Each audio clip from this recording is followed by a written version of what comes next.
Bonjour et bienvenue, je suis Arnaud, le créateur de Wa.net, et dans cette vidéo, je vais vous faire la démonstration de la personnalisation de ce modèle de carte de vœux virtuelle entreprise, qui s'appelle donc Un fabuleux destin, en 4 ou 5 minutes. Alors comme pour tous les modèles personnalisables présents au catalogue, je vous propose une mise en page prédéfinie avec des éléments fictifs déjà intégrés dans la carte et qu'il suffit donc d'éditer ou de remplacer. On va tout de suite commencer par le logo, je vais cliquer sur l'image fictive qui le symbolise, puis sur l'icône poubelle pour la supprimer. Puis je vais remonter dans la barre d'action d'ajout d'éléments, cliquer sur le bouton Ajout logo pour parcourir mon disque dur et sélectionner le logo que je désire intégrer. Celui-ci va être mémorisé sur le serveur et puis va apparaître automatiquement au centre de la carte. La première opération va être de le redimensionner. Je clique pour le sélectionner et puis je clique et je maintiens clic sur la petite flèche d'étirement et puis je lui affecter une taille proche de celle de l'emplacement sur lequel il doit être positionné, quelque chose comme ceci. Puis je clique, je maintiens un clic et je déplace ma souris et je lâche le clic sur le sticker qui est là pour favoriser son intégration et je lâche. On s'aperçoit que le logo est au-dessus de la punaise, il va donc falloir le faire passer en dessous. Pour ça, c'est très simple. Vous êtes aperçu que lorsque vous cliquez sur le logo, vous avez une palette d'outils qui lui est associée qui s'affiche. Et dans cette palette d'outils, il y a une icône placée en dessous. On clique dessus autant de fois que nécessaire, en général 2 fois. Et j'ai désormais mon logo qui est sous la punaise. Maintenant, je vais finir les ajustements de taille et de rotation. Je vais affecter la même rotation que celle du sticker blanc. Et puis enfin, je vais arrêter la diminution de mon logo parce qu'après, il serait quand même un peu petit. Par contre, je vais m'attacher à redimensionner le sticker blanc en utilisant les poignées d'étirement comme ceci.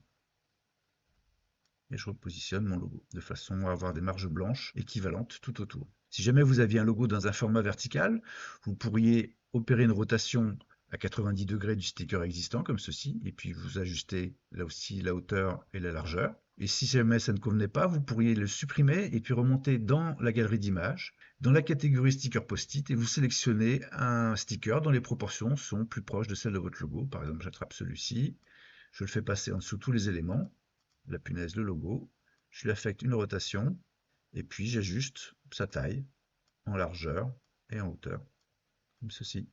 On va maintenant passer au message de vœux. Je vais cliquer sur le bloc texte qui contient le texte par défaut, et puis nous allons éditer ce texte. Pour ça, deux solutions. La première, c'est double-cliquer dans le texte existant, puis sélectionner le texte présent, et puis taper son propre texte. Je vais taper du charabia pour vous montrer. On tape sur la touche entrée pour passer à la ligne suivante, et on tape tout le texte désiré, comme ceci. Si jamais vous étiez en panne d'idées pour votre message de vœux, j'ai rédigé pour chacun des modèles présents au catalogue une série de messages qui sont accessibles juste en dessous l'espace de personnalisation dans l'onglet Exemple de message, ici. Et si jamais il y a un message qui vous convient, il suffit de sélectionner, faire un CTRL-C ou pomme-C si vous êtes sur Mac pour le copier. Et puis je vais vous montrer maintenant la deuxième façon d'éditer un bloc texte. Vous êtes aperçu que comme pour le logo, quand on clique dessus, il y a une palette d'outils qui lui est associée qui s'affiche. Et pour les textes, dans cette palette d'outils, il y a un bouton Éditer qui ouvre un éditeur tout simple. Et là, il va suffire de sélectionner le texte présent et de faire un CTRL-V ou pomme-V pour coller le texte précédemment copié, comme ceci. On réajuste les positions, on peut en modifier la mise en page, mais il est déjà tout prêt. Voilà, j'en ai terminé avec mon message de vœux. Je vais vous montrer comment on ajoute un bloc texte. Ça pourrait être par exemple une signature. Bon, ici, on a déjà un bloc texte présent. Mon prénom, je vais volontairement le supprimer pour vous montrer comment on ajoute du texte.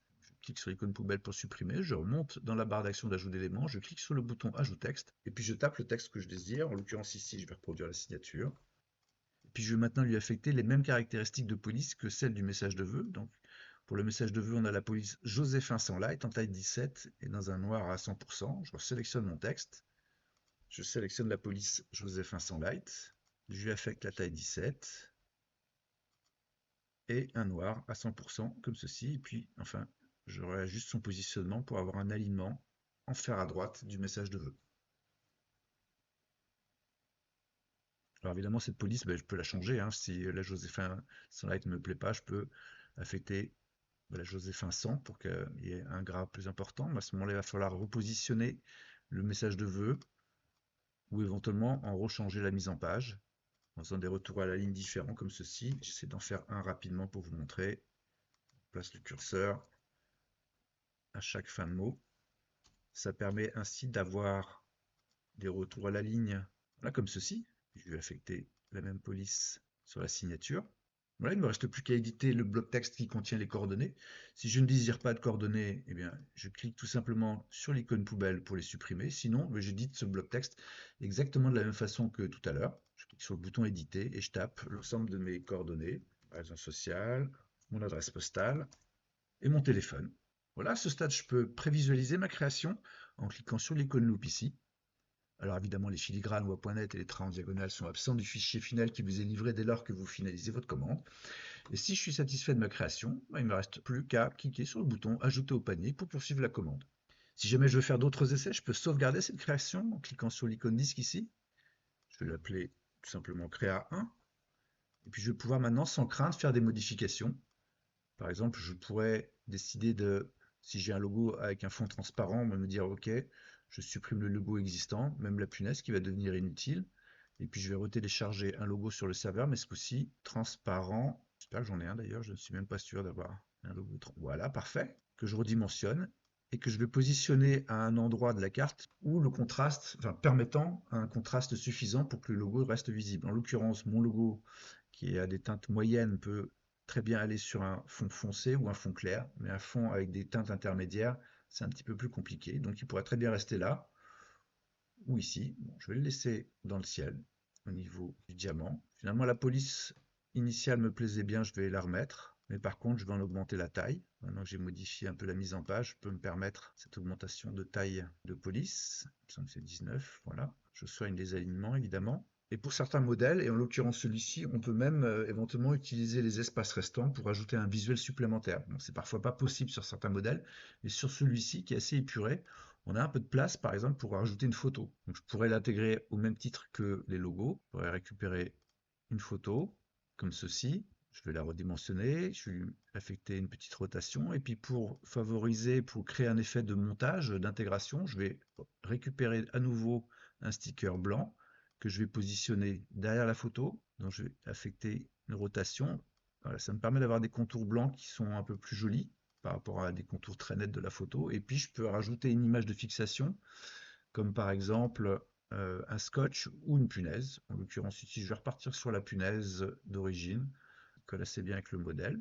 Voilà. Et puis ma deuxième créa, et ben, oups, j'ai abîmé ma punaise, je vais la réinitialiser comme ceci. Ça me permet de vous montrer cette fonction de réinitialisation. Quand vous avez fait une erreur, vous pouvez pour chaque élément réinitialiser l'état d'origine. J'ai ma deuxième créa de fait. Je clique sur l'icône disque, je la nomme Créa 2 et je peux maintenant librement naviguer entre mes différentes créations. J'ai ma première ici, j'ai la deuxième. J'active la création que je désire commander. Bon, en l'occurrence, c'est la deuxième que je préfère et je clique enfin sur le bouton Ajouter au panier. Voilà, vous savez tout pour bien personnaliser ce modèle de carte de vœux sur WA.net. Merci beaucoup pour votre attention et à très bientôt.